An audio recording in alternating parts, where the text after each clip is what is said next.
Last month, as the war in Gaza raged on and anti-war protests ramped up in Tel Aviv, the Fifth Estate went to Israel and the West Bank. We also sat down with former Israeli Prime Minister Ehud Olmert.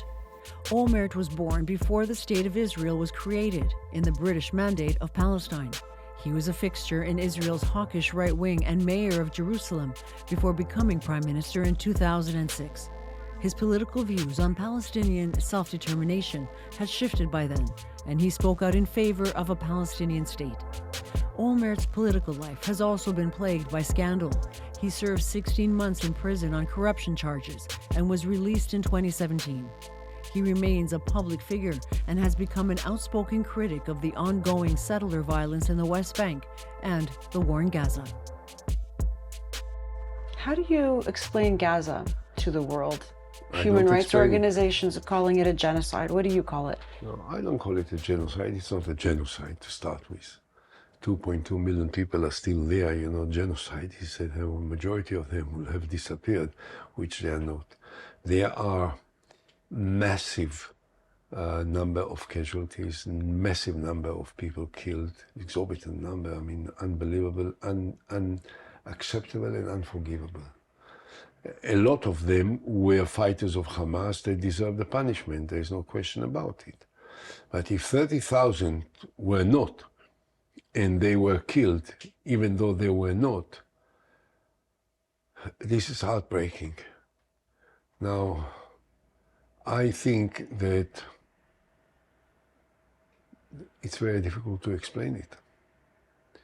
And that's why I have been saying now for more than a year that we have to stop the war. I talked about stopping the war more than a year ago. First time I think I wrote an article about ending the war was in January of 24, 4 months after the beginning of it, when I saw where it's leading to, when I understood that we have achieved a great deal by our military operation, but that there is not much more that we can achieve by a military operation that is worth the cost. But now it's 2 years. Yeah. So yeah, no, I don't explain. I regret. I don't regret the beginning of it. On the contrary, I think it was inevitable and unavoidable. No country in the world, no society in the world would have tolerated what they have accomplished, what they have perpetrated. The 1,200 people being slaughtered and butchered in their homes, in the living rooms, in the bedrooms, with their pajamas, with babies, with their mothers, raped, beheaded, burned in stoves that they were brought in, children of babies, in the most brutal possible manner. There was a full justification, which was recognized by the international community. Joe Biden, Justin Trudeau, Prime Minister Rishi Sunak of Great Britain, Chancellor Scholz of Germany, President Macron, Prime Minister Meloni, everyone said Israel has a right to reach out and, you know, kill them, knowing that there will be a collateral damage because they were hiding inside the most densely populated area, and the cities, the public facilities, the mosques, the hospitals, the schools, everywhere. But this was on the 8th of October 2023. Now we are in August 2025. A lot has changed, a lot has happened. And now 70% of the buildings in Gaza are flattened. So, you know, it's about time that this will end. And unfortunately, the Israeli government seems not to understand it. But I want to get your thoughts, if we can start, on why you think it's important to keep the spotlight on the West Bank when the war is raging in Gaza. The West Bank is part of the territory which has to be negotiated between us and the Palestinians for possibly will be a comprehensive peace that is based on the creation of a Palestinian state alongside the state of Israel. Palestinian state will have to be established on the basis of the 67 borders. In other words, the West Bank territories will be the major part of the Palestinian state. And therefore, whatever happens in the territories presently will determine to a very large degree the success, the possible success or failure of what I consider to be the most fundamental, most important, most crucial political process that we still have to face. And that's why it's very important. And what happens in the territories on these days, perpetrated by the settlers, I mean, not all the settlers, but a much larger part of the settlers than they like to admit, is part of a strategy of the Messianic groups, of the partners of the present government, which is aiming at creating a momentum that will force the inhabitants of the West Bank to perhaps move out, just as they want to do in Gaza. So it's one tied to the other. You can't really separate. You call them war crimes, what's going on in the West Bank? In the West Bank, war crimes are committed on a daily basis. And I say something which is not easy for me to say, but which I feel I must say, because I think the attention should be drawn to what is happening there, because obviously the focus now is on Gaza and the humanitarian needs and the tragedies and the mass number of killings that takes place there. Obviously is at the center of world attention. But what happens in the West Bank leaves Israel with absolute no defense, while Gaza is a war zone. There is Hamas, and Hamas is a murderous organization, a terrible organization which needs to be eradicated, and therefore the international community certainly at the beginning was entirely in favor of what Israel was trying to achieve in terms of reaching out for the leaders of Hamas and killing them. The West Bank, in the meantime, is moving forward with terrible, terrible, terrible lynchings and aggressive attacks and violent attacks and the killing of Palestinians with attacks by the hilltop youth, which I call the atrocious hilltop youth, that are perpetrating these atrocities with the tacit acquiescence or support of the Israeli police and the unfortunately indifference of the Israeli army, and as of late with a very strange, surprising, devastating, I think, assistance by a local court in Jerusalem, which is heartbreaking for me, and is something that I just can't, I don't feel I can keep quiet and not talk about it and not criticize it, knowing that so many Israelis are unhappy that, we spell it out to the outside world. But if we will not do it, there will not be enough pressure in order to stop it. What role do you think the current government is playing in these attacks? I don't think that when we talk about it, we can talk about the present government as a whole. There are factions in the present government, the Messianic groups, the Ben-Gvirs and the Smotrich, and those who support them, which are a major part of this government and a very crucial part of this government. They are in favor of it. The other part, Netanyahu's and his guys, they are not against it. They just fall in line. They prioritize the political considerations over the national interest considerations. So they support it. They advance it even if originally they wouldn't have initiated it. But they are equally responsible, equally part of what has been perpetrated by these groups. Because they are the government. You call it heartbreaking. What part makes you most sad when you see the situation in the West Bank? Look, 3 weeks ago, there was this peace activist, Palestinian peace activist. Now I know that amongst the Palestinians, including in the West Bank, they are terrorists and they are violent guys and they are those who perpetrate terror, and every now and then there is a terrorist actions.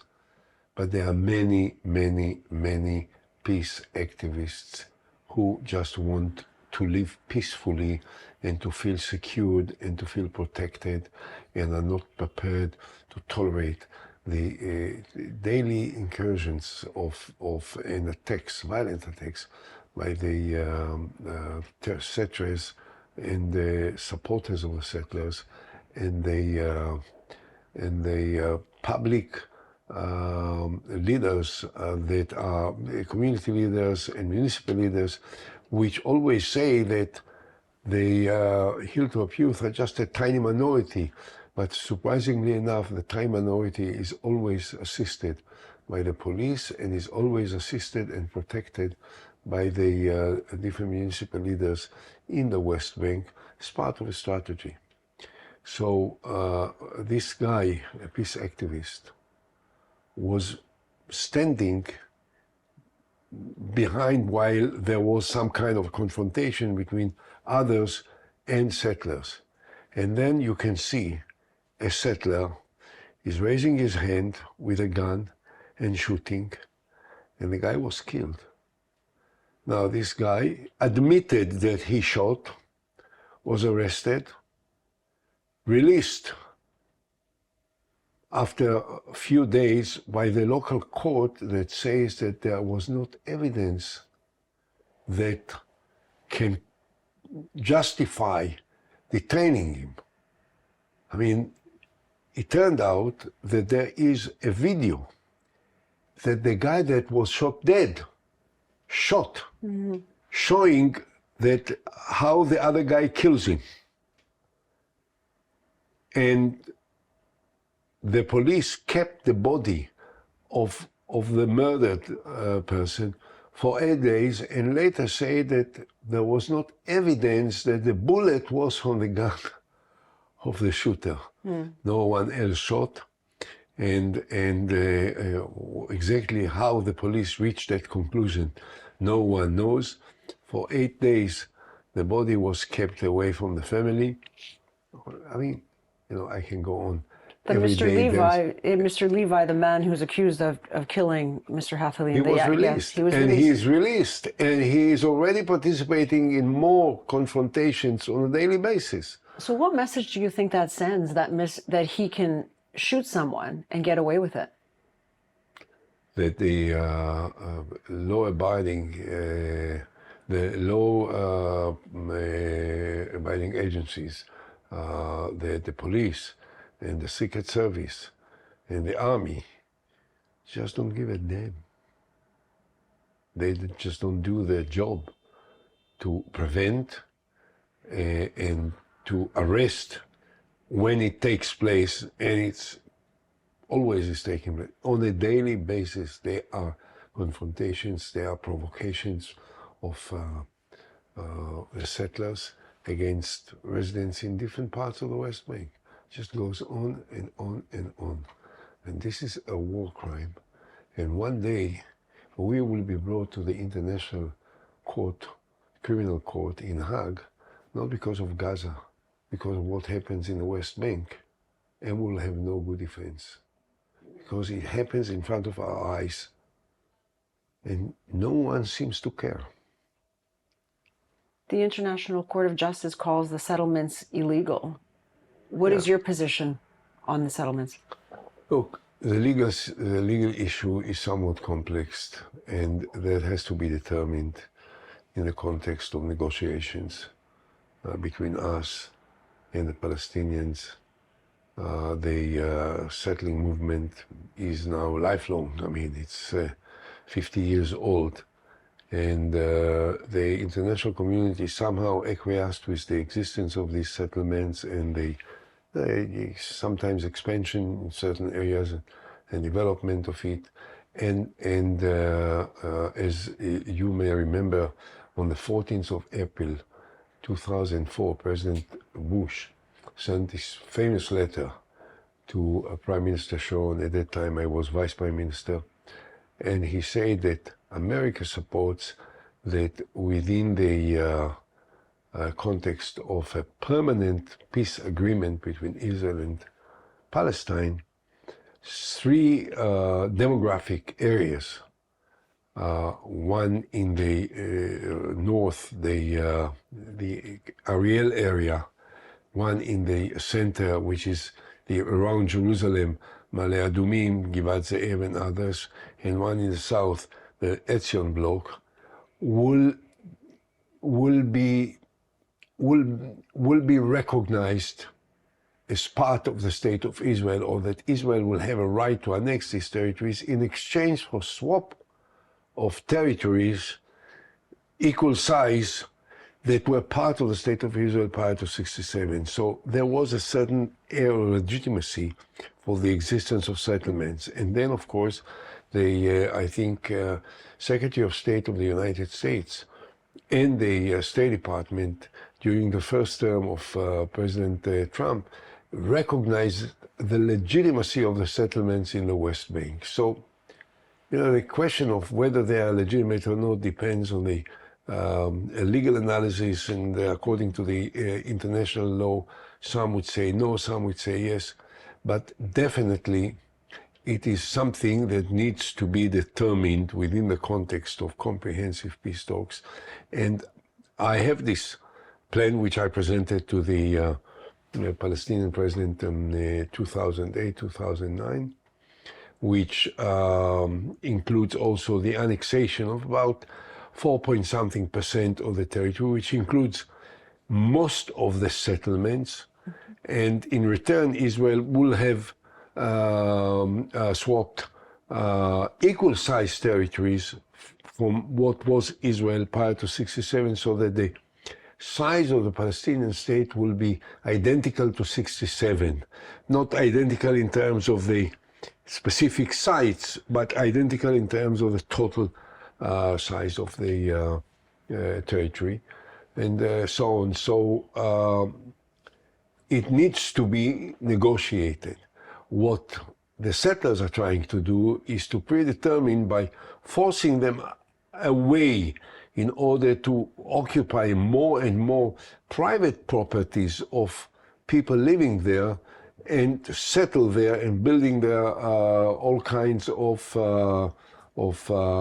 temporary settlements and temporary buildings and sites that will create the impression that the whole territory is actually already occupied by Jews and settlers. So the end game, as far as you see it, is for those settlers to take over the land.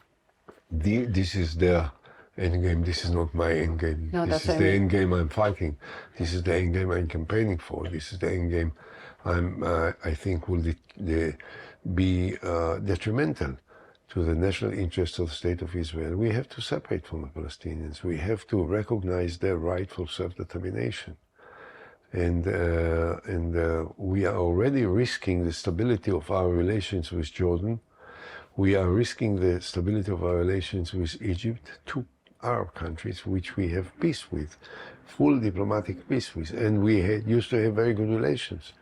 And at the time that I was Prime Minister, I was regularly meeting with the leaders of both these countries and had a very good dialogue and a very trustworthy relations between us and them. And we more or less had the same strategy about how to resolve the conflict.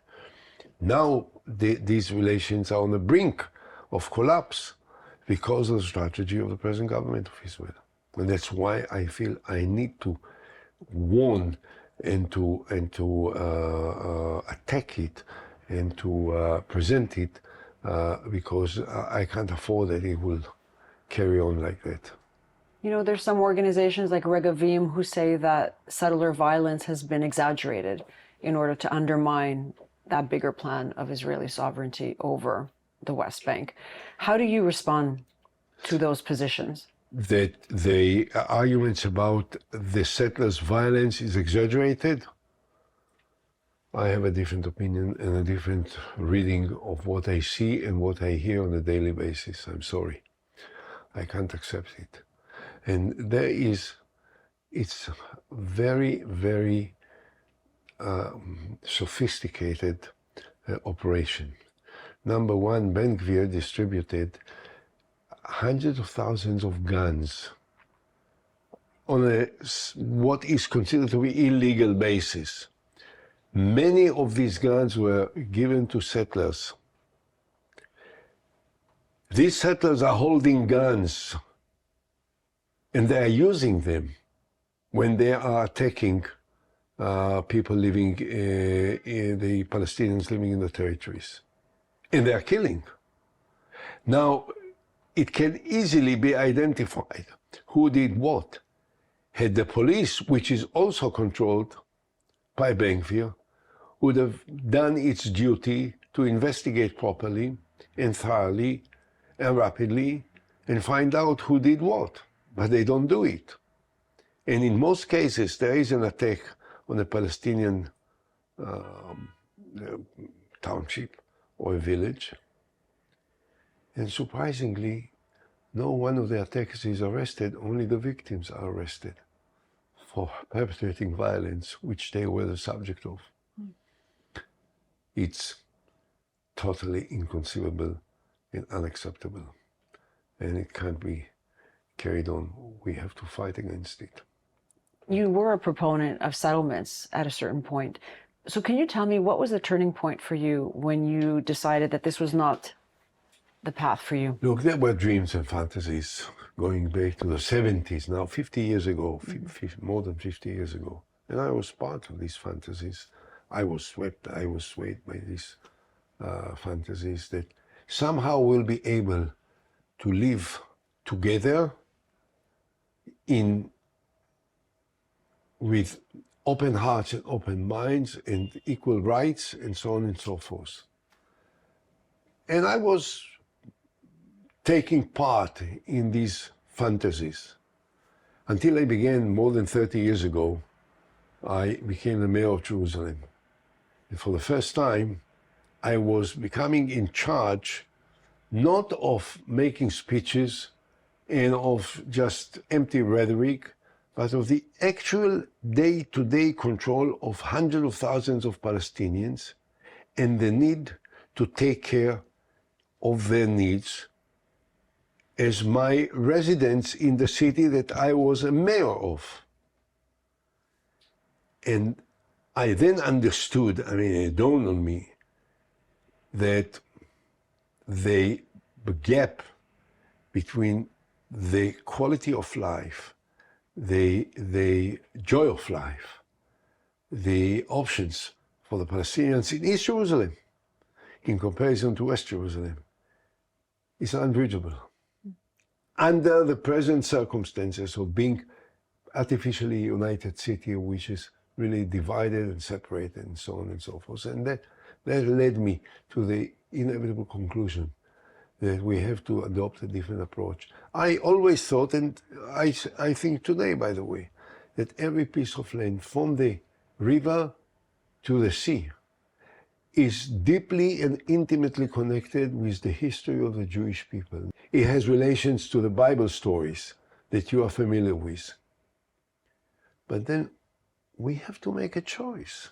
We have to decide what is more important for us, to be obsessed by the prayers of our history or to be determined and to be motivated by the chances of our future. So, okay, I don't say like some that this territory has nothing to do with us. No, it has to do with us. I'd rather say this is a Jewish territory. But we have to decide, what do we want? If we want peace, we have to give up that which we think is ours in order to make peace possible. if we want to recognize the rights of other people, if the choice is between expelling Palestinians from where they live or expelling ourselves from the territories where they live, there is only one option which is acceptable to me: to expel ourselves from that territory and allow them to exercise their rights of self-determination and to establish the state alongside the state of Israel, and hopefully create a momentum that will bring us to a cooperation, to mutual respect, to mutual acquiescence, and to peace, to genuine peace. This is possible. You have to believe in it if you want to achieve it. You have to fight for it if you want to achieve it. You have to take the risks. I'm ready to take the risk. I took risks all my life, so I'm taking it. Do you believe most of the Israeli population believes the same? It's a matter of time. Yes, it will change. It will change. When we will recover partly from the immediate shock of the 7th of October, we'll have to come to terms with the prospects for a different future.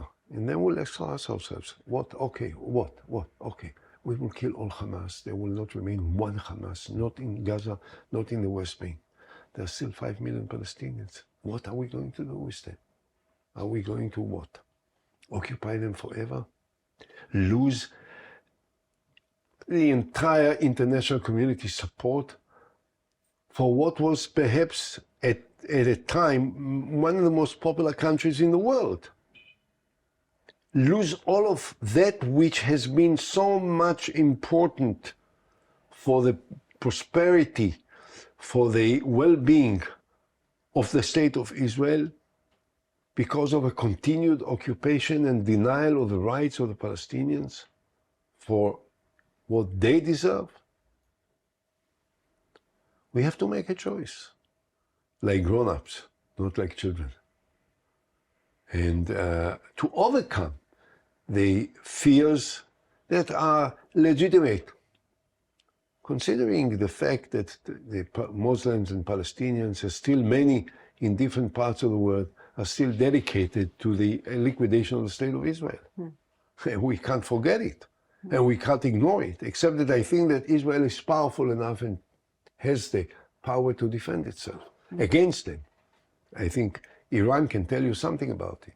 But the fact is that Iran talks about the liquidation of the state of Israel as part of the daily agenda. And why do you feel it's your duty to speak out? Is it your duty as a former prime minister who was pushing a two-state solution? Is it your duty as an Israeli? Can you kind of tell me on a personal level why you feel compelled to speak out about the violence in the West Bank? Look, I've been more than 50 years in the center of the decision-making process on national issues in the state of Israel. I've invested a major part of my life trying to protect the interest of the state of Israel and to somehow make the necessary contribution that will provide a different future for my children, for my 12 grandchildren, and for the generations of young Israelis that deserve to have a better chance. And I think that I have a voice which can be heard. There are many people that share with me these convictions and that, send me letters or WhatsApps or just bump into me in the street and say, yes, we support what you do, we support what you say, we agree with what you said in this interview and the other interview in this article, and so on and so forth. They don't have the same loudspeaker that I have as a former prime minister, as a person whose name is well known to everyone in the country, whose name is relatively well known outside of Israel, and that's what brings you over to talk to me and not to others. I think this is a basis that can be used in a way that will serve the interests of Israel as I believe in them, and that's why I'm doing it. What do you make of, or what do you hope will happen with the declarations we're seeing from countries, including Canada, of recognizing a Palestinian state? I plan to be in Canada the end of September for a conference. But had Prime Minister Carney, who is relatively a newcomer to these issues, I know he came from the different part of the public life. Had he asked me, I would have said to him, look, I'm in favor of a Palestinian state. I have been fighting for it, advocating it, proposed it as a solution to the Palestinians already almost 20 years ago. Why? I mean, this is a question. I don't know that my answer is perhaps the best one, but at least it is something that needs to be discussed. Why support a state that doesn't exist, which is what you plan to do? You recognize the Palestinian state. Palestinian state doesn't exist. Rather than use all your political power and all your networking with Europe, with France, with Great Britain, with Germany, with Italy, with the others, together with America, to force the two leaderships of two sides, the Israeli leadership and the Palestinian leadership, to embark on negotiations that will create a Palestinian state within the framework of a comprehensive agreement. So, you know, but since I am in favor of a Palestinian state as a parameter, as a basic parameter, I can't criticize Prime Minister Carney. I just regret that he didn't care to maybe think how to address it in a somewhat different direction that may be more useful. Do you still believe a two-state solution is possible? Sure. Look, where does your optimism come from? First of all, because I'm an optimist. And, you know, to be in Israel today, to be a veteran of whatever I've been through in my lifetime, for more than 50 years in the center of public life in the state of Israel, you can't survive if you're not an optimist. And also because I believe that a lot can be done with the firmness, determination, and the total devotion to the principles that you believe in. And you know, I'll give you just one example to show how things can rapidly change in no time. What seems to have been impossible becomes a reality. In 1977, the Likud first time won the general elections in Israel. On the night of the exit polls in Israel, the American president at that time, Jimmy Carter, was absolutely devastated and stunned, because when he heard that Menachem Begin, the head of Likud then, is taking over, the fear was that in no time he will declare the annexation of the territories of Judea and Samaria, which is the West Bank, and Sinai, and so on and so forth.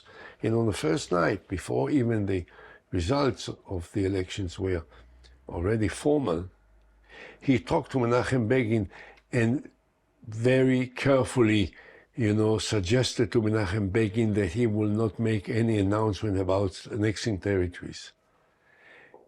Had someone said to Jimmy Carter in 1977, May 1977, when Menachem Begin was elected, that the guy who said that he will annex all the territories, that in a year time he will sign a peace treaty with Anwar Sadat of Egypt, that he gives up all of the territories and pulls out from all the territories, no one would have believed it. And it did happen. So sometimes with a show of leadership, with determination, with firmness, it can happen. And I always say, you know, when asked, occasionally, you know, people ask me, well, how do you define leadership? So I say, the ultimate test for leadership, in my mind, is the ability of a leader to take a decision at the right time, which is 180 degrees different from what he was preaching for all his life, if what he is doing now is what needs to be done now, regardless of how different it is from everything that he was saying in the past. So I had different opinions in the past. I was more right-wing. But when you have to assume the responsibility for decisions that will determine the lives of millions of people, you have to rid yourself of all the prejudices, all the preconceptions, of all the biases that directed your activities and thinking throughout your careers, and focus on that which will make the difference to make life of people worthier, safer, more qualified, more valuable. And therefore, I am a believer. It can be done. And on practical terms, it still can be accomplished, because if Israel, in the context of negotiations with Palestinians, will annex 4.4% of the territories, 4.4% of the territories of the West Bank, which is a marginal part, and will swap the same equal-sized territory to the Palestinian state from what was part of Israel. In the 4.4% of the territories, 82% of the Israelis living across the Green Line live. So by a relatively small territorial accommodation, you can make a dramatic difference. And this is still applicable and can be accomplished. Then there will be 18% of the Israelis that live from across this 4.4%. I believe, based on my contacts with Palestinians, that if everything else will be agreed, that the Palestinians will agree that the 18% will remain in where they live in the territories, except that they will live in a Palestinian state rather than in a state of Israel, but they will continue to keep the Israeli citizenship. But they will live in a territory which will be part of the Palestinian state. It's possible. But you're looking at a government that has said a two-state solution is no longer in the cards. A government that wants to take over Gaza. Right. Settlers who are expanding into the West Bank and want to take over. So what this guy talking about, I mean, this crazy guy, he's at the end of his life, at the end of his career, when he's on his way out, he talks about all kinds of fantasies and dreams and everything. Had someone talked about the state of Israel 80 years ago, and will say what Israel will be, or what a powerful nation it will be, what a successful country it will be. They will be the residence of 10 million people living there, that it will be the most advanced technological country in the world. Everyone would say the same. What a crazy guy, what is he talking about, and so on and so forth. Everything is possible. You have to want, you have to wish, you have to fight, you have to have the courage of your convictions, and you have to decide that this is what your life mission is, and that you want to do it. And that's what I feel.